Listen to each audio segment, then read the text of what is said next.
আমি আছি এখন বহুল প্রচারিত, বহুল চর্চিত, বহুল পঠিত এবং বহুভাবে উপস্থাপিত নদী, যেটি একটি আন্তর্জাতিক নদী, তিস্তা নদীর মহিপুর সেতুর উপরে, মহিপুর সড়ক সেতুর উপরে। এখানে 1, 2, 3, 4 জন কিশোর তারা হাঁটু জলে গোসল করছে। আর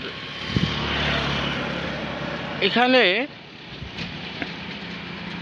বালুচর তৈরি হয়েছে, বালুচর ভেসে উঠেছে। সেখানে মানুষ বালুচরে পারাপারের যে পায়ের চিহ্ন, সেই চিহ্ন দেখা যাচ্ছে। তারপরে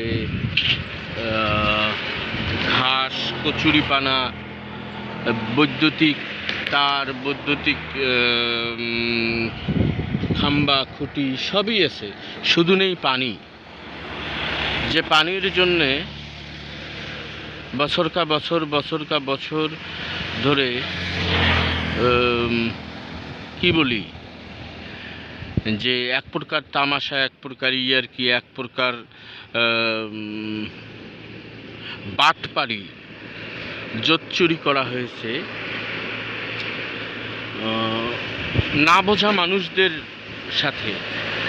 বিশেষত এই নদীকেন্দ্রিক যে জীবন, নদীকেন্দ্রিক যে জীবিকা, নদীকেন্দ্রিক যে জীববৈচিত্র্য, সেই জীববৈচিত্র্যের প্রতি, জীবিকার প্রতি, মানুষের প্রতি, জীবনের প্রতি ইয়ার্কি, তামাশা, ঠাট্টা, মশকরা, ফাজলামো, বিদ্রূপ, যা যা শব্দ ব্যবহার করা যায় সব কিছুই করা হয়েছে শুধু সাধু সাজার জন্য। এবং যারা এই কাজগুলো করছে তারা সবাই মহৎ সাজার জন্য করেছে। এখানে অনেক সামাজিক সংগঠন কাজ করেছে, অনেক রাজনৈতিক সংগঠন কাজ করছে, এবং 2 দেশের সরকার কাজ করেছে, 2 দেশের আমলাতন্ত্র কাজ করেছে, 2 দেশের জনগণের কে সাথে নিয়ে বিভিন্ন রকম আন্দোলন সংগ্রাম করা হয়েছে বিভিন্ন সময়ে। অথচ এই বাদলা দিনের ভর মৌসুমে গত 2, 4, 5, 10 দিন আগেও বলা হচ্ছিল যে এই অঞ্চলে একটা বান হয়েছে, সে বানের জলে সব কিছু তলিয়ে যাচ্ছিল।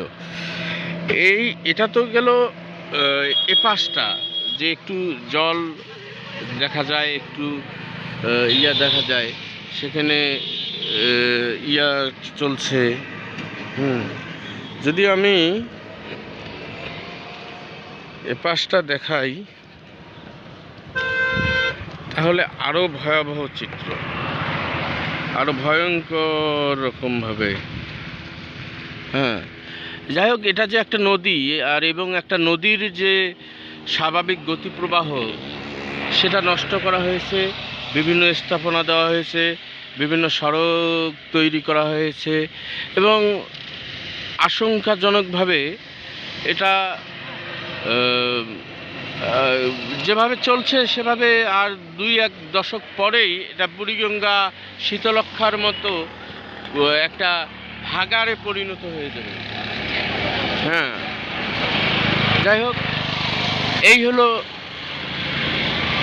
যে ভর মৌসুমে যে সময় বান হওয়ার কথা, যে সময় ঘর বাড়ি তলিয়ে যাওয়ার কথা, ঠিক সেই সময়ে তিস্তাতে এখনো চর।